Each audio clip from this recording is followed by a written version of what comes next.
Amigos telespectadores da Rede Vida de Televisão e do programa Páginas Difíceis da Bíblia. Segundo domingo de dezembro, segundo do Advento, aqui estamos para mais uma conversa, um diálogo que eu gostaria que fosse entre mim e aqueles que se dignam ouvir-nos e ver-nos através deste canal de televisão. Desde já, obrigado pela presença. Bom dia, Padre Fernando, bom dia a você que incansavelmente nos acompanha nas manhãs de domingo, aqui através da Rede Vida, o canal da família. Padre, no programa passado, falamos um pouquinho ainda mais sobre Paulo e pudemos, claro, atualizar este personagem, sobretudo a sua vida, suas aventuras, sempre trazendo para a nossa vida. Se me permite, sei que o tema hoje é falar sobre Pedro e a sua postura frente às comunidades mais na Judéia. Queria só fazer ainda uma pergunta sobre Paulo.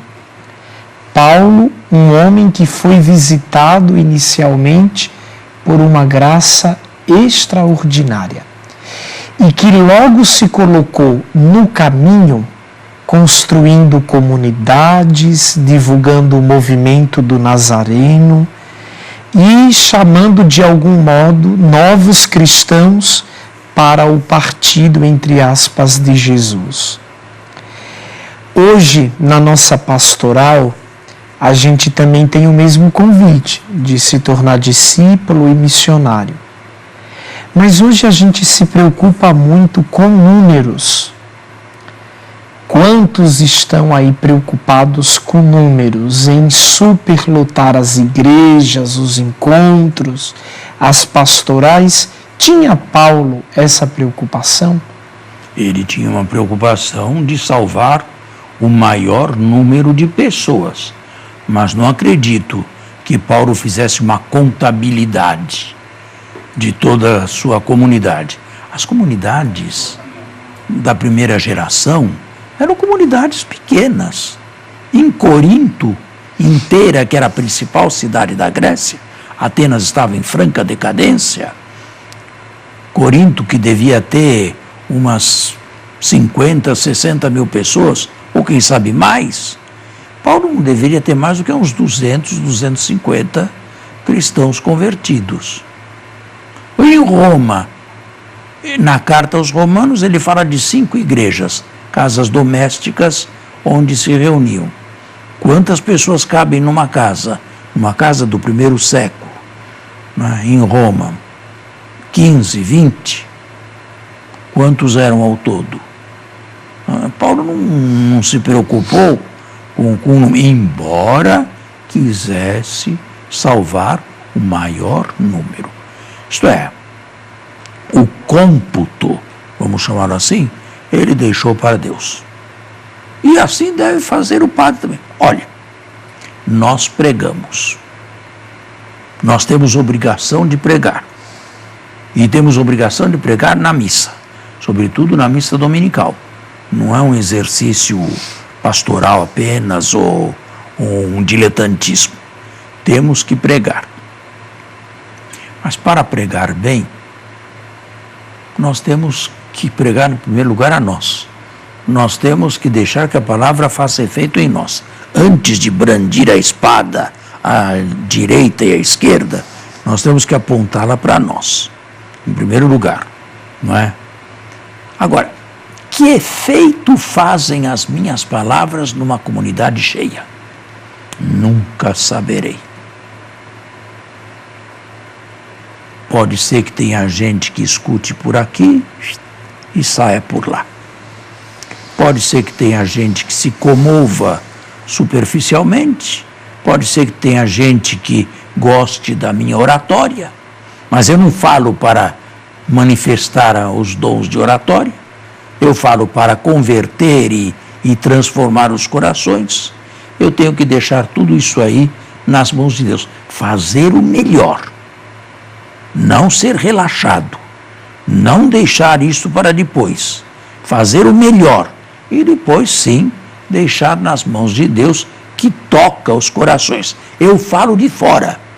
A minha voz, a minha palavra, começa na minha boca e termina no seu ouvido. Agora, daí por diante, eu não sei mais nada. Se ela desce e vai ao coração, se ela transforma o coração, como é que eu vou saber? Deus me deixa numa incerteza salutar. No outro programa, nós abordávamos que um dos grandes perigos na igreja atual é o ativismo. Hoje a gente está trazendo esse outro perigo, que é o perigo do número, do cômputo, da quantidade, né? Na verdade, bem melhor que quantidade é qualidade. Né? Olha, você falou bem. Quantidade e qualidade são coisas que não vão juntas. É uma lei sociológica esta. Maior a qualidade, menor a quantidade. E o contrário também. Quanto maior a quantidade, cai a qualidade. Que era a igreja no tempo dos mártires? Na época do martírio. Era pequena, porém deveria ser populada ou habitada, vamos chamar assim, por pessoas de alto nível espiritual e cristão, capazes de darem a vida a Cristo. E de fato muitos deram. Nós conhecemos alguns, mas só a ponta do iceberg. Muitos deram a vida por Cristo, solitariamente, silenciosamente, foram até o fim e derramaram o sangue. E veja quão fecundo é esse período, né, quando a gente visita a história. E depois do edito de Constantino? O cristianismo todos se espalhou. Viraram cristãos. Todos. Aí com Teodósio também, mais ainda, religião oficial do Estado. Todo mundo é cristão. E a qualidade? Tanto é verdade que o monaquismo foi uma tentativa de trazer novamente a qualidade. Pessoas que não estavam contentes com a mediocridade cristã que se vivia, e isto vale para hoje também, e foram buscar o deserto, ou os padres do deserto, para viverem literalmente seguindo o Evangelho.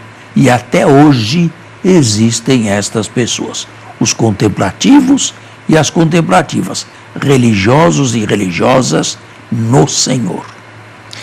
Padre, Paulo caminhou muito, quer no frio, quer no calor, quer no extremo oriente, quer no extremo ocidente. E eu acrescento mais uma coisa aí. Paulo deveria, às vezes, fazer 20 ou 30 quilômetros a pé por dia. Nossa Senhora.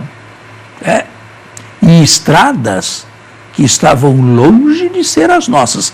Eram estradas normalmente abertas pelas legiões romanas, estradas para soldados.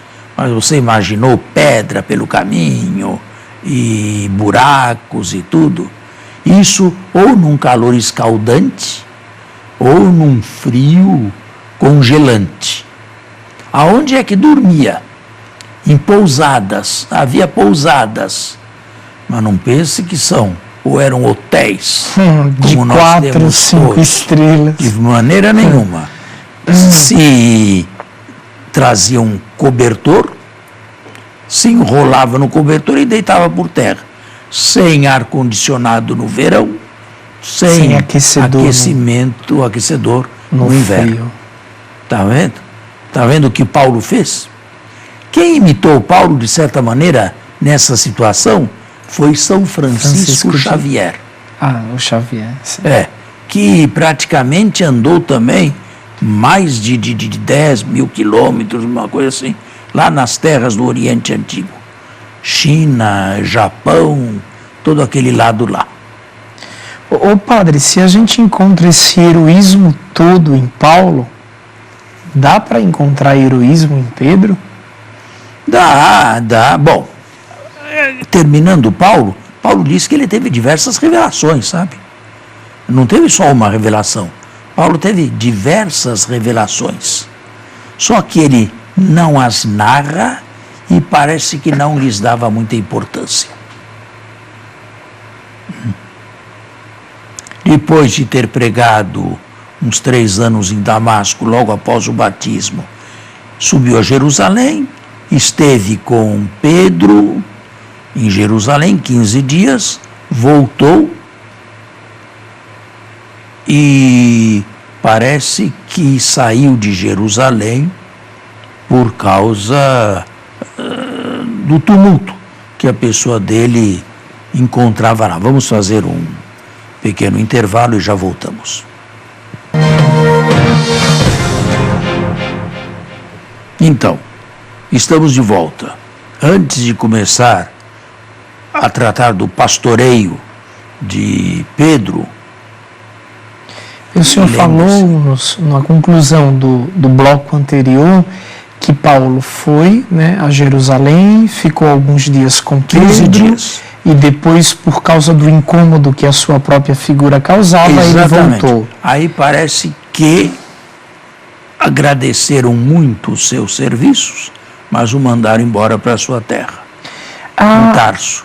Eu acho que os Atos fala de uma coleta, não foi nesse momento. Não foi essa aí, não. Não é nesse momento. Não. Isso vai ser depois. Isso vai ser no final da vida.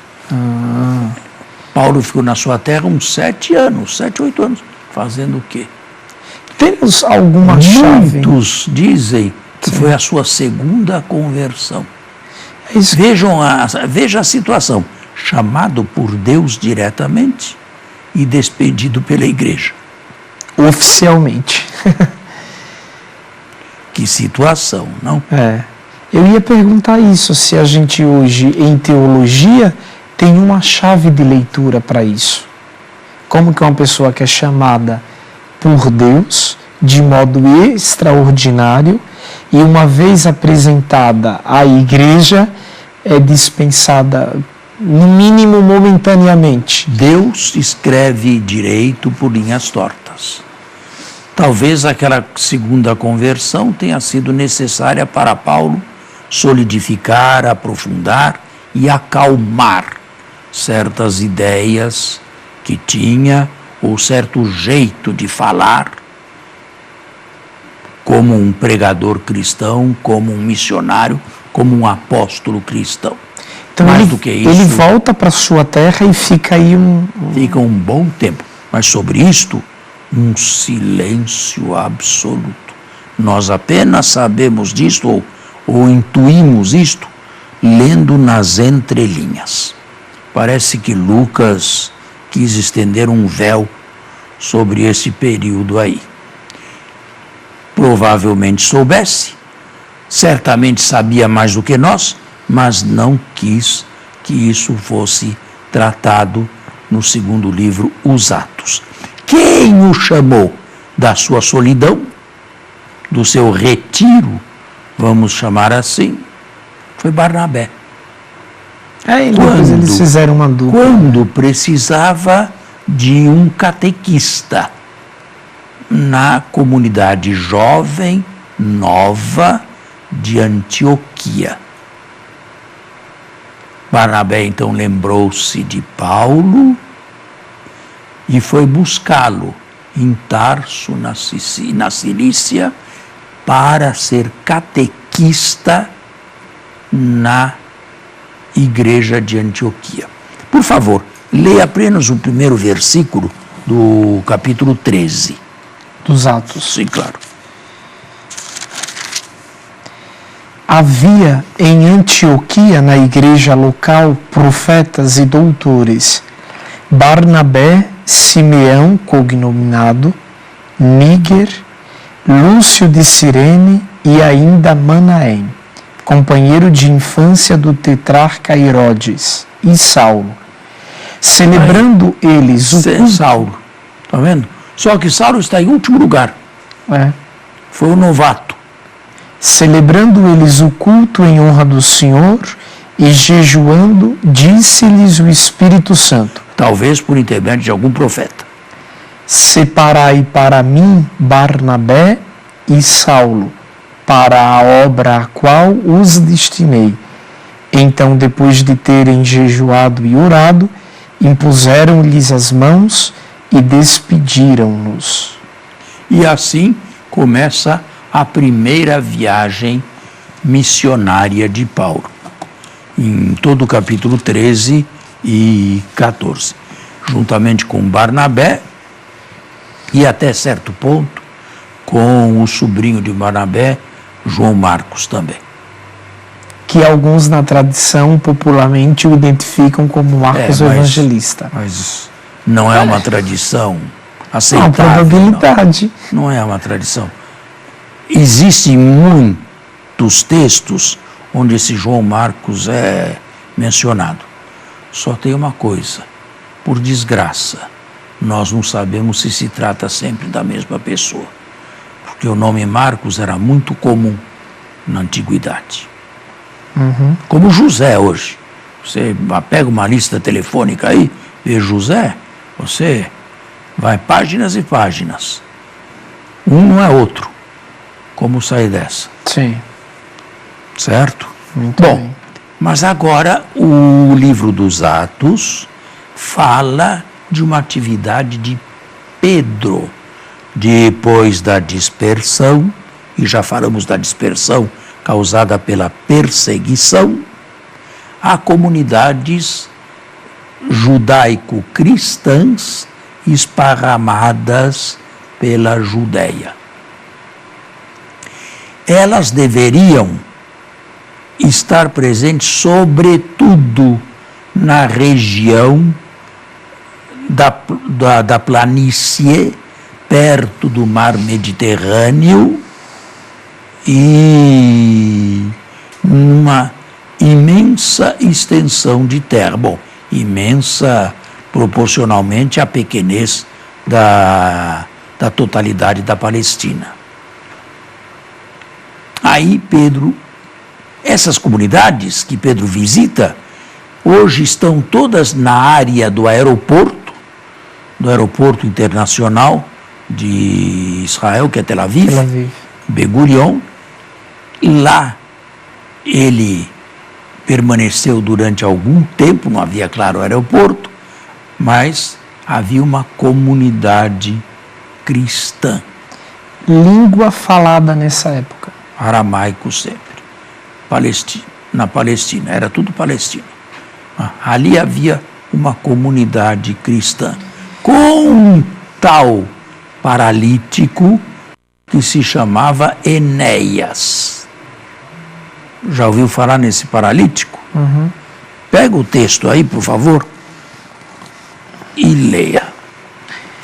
Então nós estamos no capítulo 9, no versículo 32. Aconteceu que Pedro, que se deslocava por toda parte, desceu também para junto dos santos, que moravam em Lida. Lida, hoje é Lod, o aeroporto. Encontrou ali um homem chamado Enéas, que há 8 anos estava de cama, era paralítico. Pedro então lhe disse: Enéas, Jesus Cristo te cura, levanta-te e arruma teu leito. Ele imediatamente levantou-se. Viram-no todos os habitantes de Lida e da planície de Saron e se converteram ao Senhor. Toda essa região se chamava planície de Saron. E vai a um outro lugar, a uma outra comunidade, na cidade de Jope, que se chama hoje Iafo, bem na ponta da atual cidade de Tel Aviv. Só que Tel Aviv tem apenas 100 anos de existência. Continue. Versículo 36.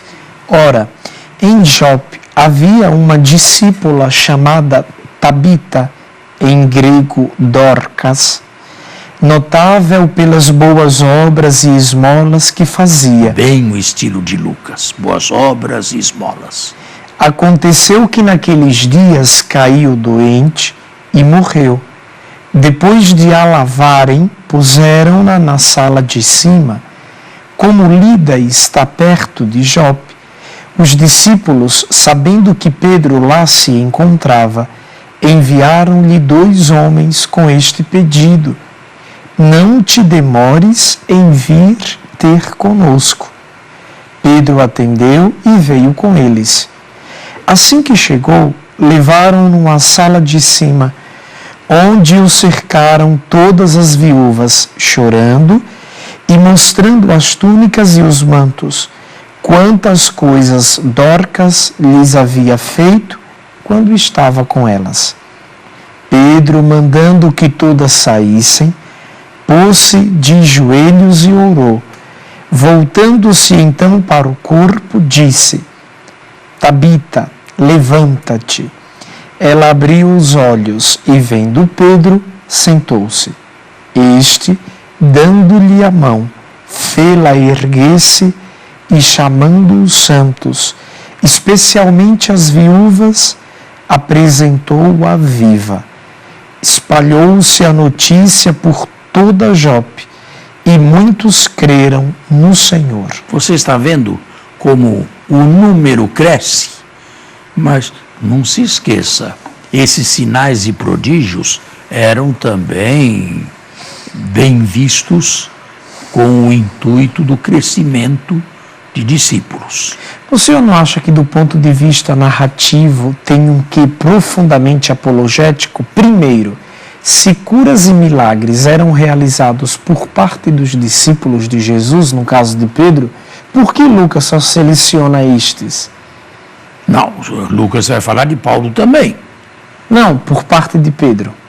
Porque só esse em Jope e o outro em... Mas ele vai falar de Paulo também, de prodígios realizados por Paulo. De qualquer maneira, não há aí um fundo apologético, um fundo propagandista? Não vejo necessariamente. Agora, vejo que a cúpula dirigente de Jerusalém está presente em todos os lugares onde surge uma comunidade. Temos que encerrar o nosso programa por hoje e continuar a semana que vem. Muito obrigado pela presença e participação de cada um.